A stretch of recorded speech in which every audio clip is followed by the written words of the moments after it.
বিহারের ৯টি আসনে রফা কংগ্রেসের ৪০-এর মধ্যে ৯টি আসনে কংগ্রেসের প্রার্থী থাকছে এবং বিহারের ১৯টি আসনে আরজেডি অর্থাৎ লালু প্রসাদ যাদবের দল লড়বে।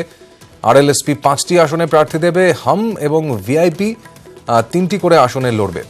সিপিআই এমএলকে ছাড়া হয়েছে একটি আসন। আসন সমঝোতা ঘোষণা তেজস্বী যাদবের। ভাই তেজ প্রতাপের সঙ্গে লড়াই কোনোভাবেই নেই, এমনটাই দাবি তেজস্বী যাদবের। আমাদের সঙ্গে রয়েছেন আমাদের প্রতিনিধি অত্রি মিত্র। অত্রির সঙ্গে কথা বলে নেব এই বিষয়ে। অত্রি, যে জোটের কথা বলা হচ্ছিল এবং সেই জোটে একের বিরুদ্ধে এক প্রার্থী, সেই জায়গা থেকেই কি এই ধরনের আসন সমঝোতা হলো গোটা বিহারে?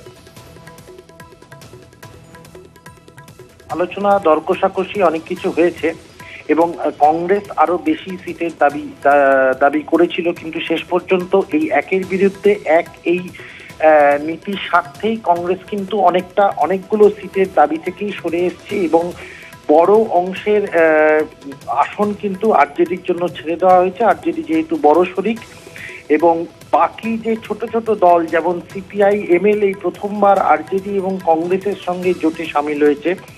আরএলএসপি, হাম এবং ভিআইপি পার্টি, এই ছোট ছোট পার্টিগুলোকেও কিন্তু যথাযথ আসন দিয়ে জোট করা হয়েছে, যাতে একের বিরুদ্ধে এক দিয়ে এনডিএ জোটের বিরুদ্ধে লড়াইটা করা যায়। সমাদিত্য, ধন্যবাদ তোমাকে অত্রি।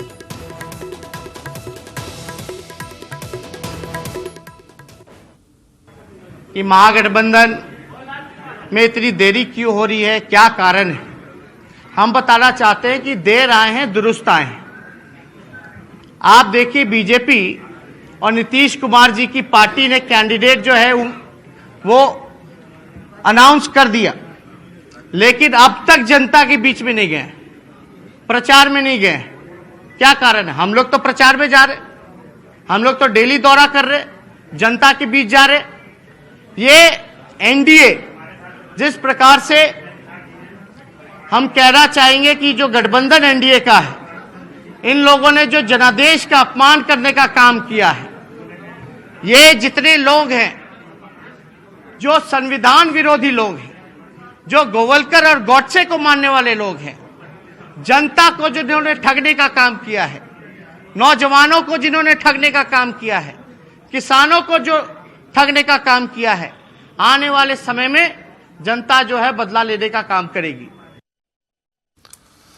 একদা বাম দুর্গ এখন তৃণমূল কংগ্রেসের শক্ত ঘাঁটি। 7টি বিধানসভা আসনই শাসক দলের দখলে। এক নজরে দেখে নেওয়া যাক বর্ধমান পূর্ব লোকসভা কেন্দ্রটি।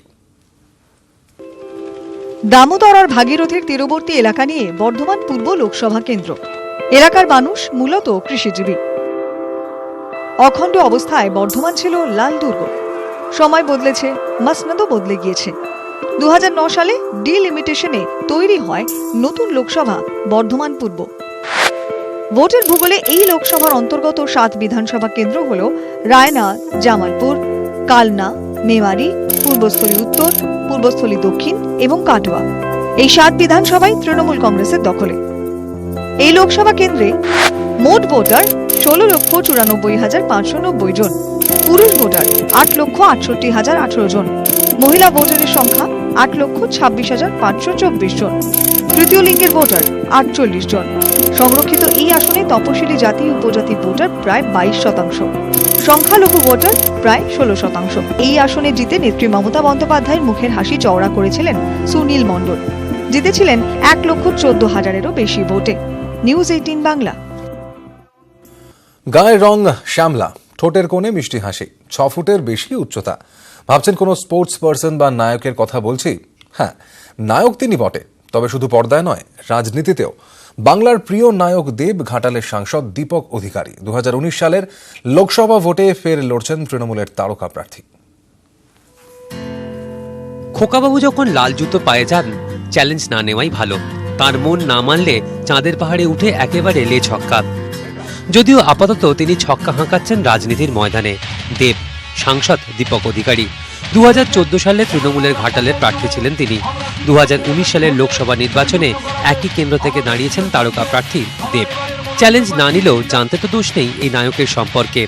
নাম দীপক অধিকারী ওরফে দেব, বাবার নাম গুরুদাস অধিকারী, মায়ের নাম মৌসুমী অধিকারী, বাড়ি মহিষাগ্রাম ঘাটাল। ডাকনাম Raju. School Purushottam high school, Bandra, Mumbai. College Bharatiya Vidyapeeth university, Pune. বিষয় কম্পিউটার ইঞ্জিনিয়ারিং। ছোটবেলা থেকেই দেব বড় হয়েছেন মুম্বাইয়ে। বাবার ছিল ক্যাটারিং এর ব্যবসা। শুটিং পাড়ায় খাবার দিতেন দেবের বাবা। সেই সূত্রেই টিনসেল টাউনকে চেনা নায়কের। ইঞ্জিনিয়ারিং পাশ করার পর কি মনে হলো চলে এলেন কলকাতায় বাংলা ছবির নায়ক হতে। নায়ক হওয়া কি চারটিখানি কথা? স্ট্রাগল, যন্ত্রণা শেষ নেই। প্রথম ছবি অগ্নিশপথ, প্রথম সফল ছবি আই লাভ ইউ। তন্নিরা মনে মনে দেবের কথা ভাবেন আর কতবারই না বলে ফেলেন প্রেমের এই 3 অক্ষর। প্রেমের কাহিনী, চ্যালেঞ্জ, চাঁদের পাহাড়, কবির। হিট ছবির সংখ্যা কম নয়। খুলে ফেললেন নিজের প্রযোজনা সংস্থা। গতবার রাজনীতির ময়দানে বলে বলে গোল দিয়েছেন। এবারও গোল মিস করবেন না বলে আশাবাদী নায়ক। বাকিটা বলবে 23শে মে। নিউজ 18 বাংলা।